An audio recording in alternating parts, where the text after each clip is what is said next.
Hey, what's up, everybody? Real quick message before the video starts. Due to some unfortunate circumstances and something that I can't fix, YouTube is going to be shutting down this channel.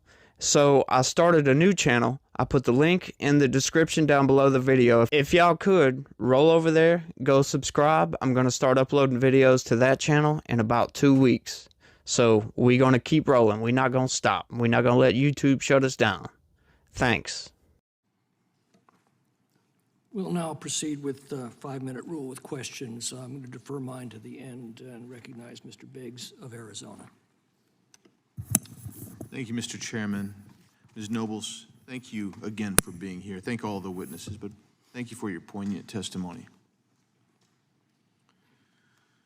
I think of Steve Ronnebeck, whose son Grant was murdered as he worked at a convenience store in Mesa, Arizona, by an illegal alien.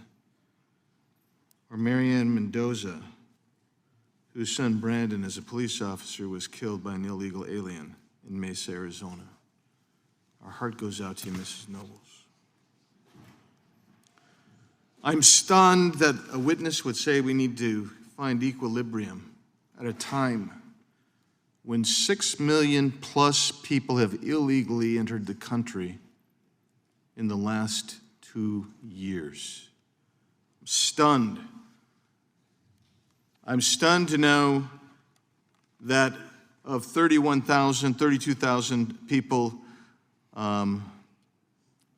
21,000 of them were released into the country over a 72 to 96-hour period.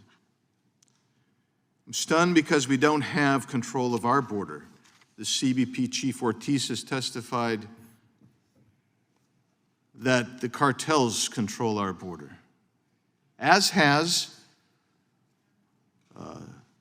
Sector Chief Modlin of the Tucson sector, as has Sector Chief Chavez of the Rio Grande Valley sector. I'll go to you, Chief Scott.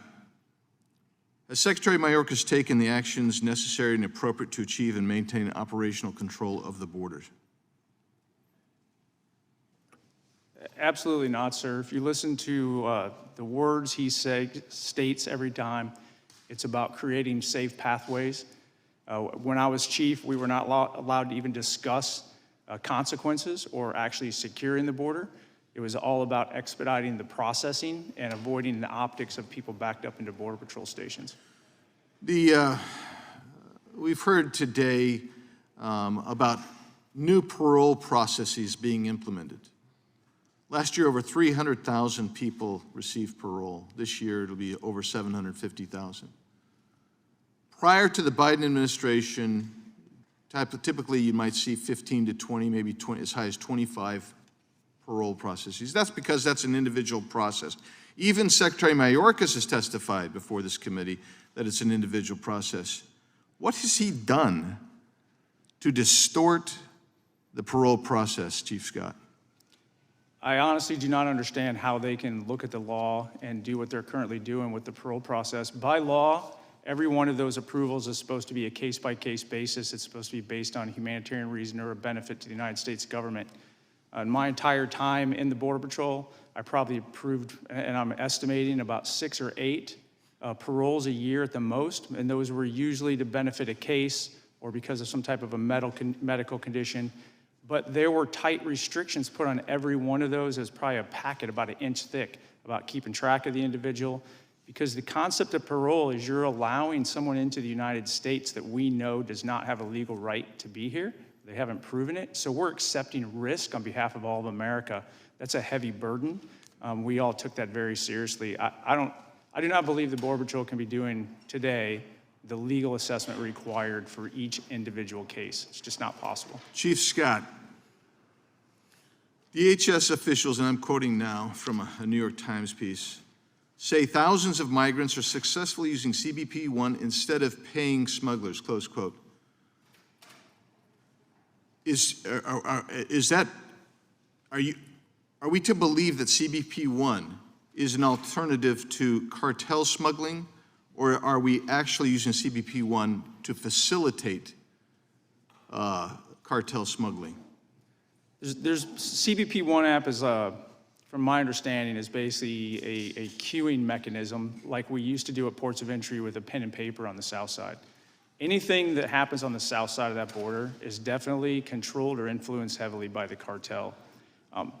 Anything we can do to get them out of the system would be fine, but I think the piece that we're missing here too is we're now taking away from the legal trade and travel processes of the CBP officers at those ports of entry. They were all gainfully employed prior, and the CBP One app is pushing more and more people into that port of entry that don't have, by definition, do not have a legal right to be here. The other challenge is it's a magnet. Because to use the CBP One app, again, from my understanding, you have to be in Mexico, you have to be up close to the border. So that entices even more people into that border community, and the throughput does not match the demand. And where does that overage go? Right back to the cartels. Thank you. My time's expired. Chair now recognizes the ranking member for 5. Hey, before you click on the next video, if y'all could do me a big favor and hit that like button. The algorithm loves it, and so do I, because it helps promote these videos and get the message out about what our government has been doing. Don't forget to hit that subscribe button and turn on your notifications, because every time I put out a video, you want to know about it, right? Thanks again, and have a good one. See you on the next one. Peace.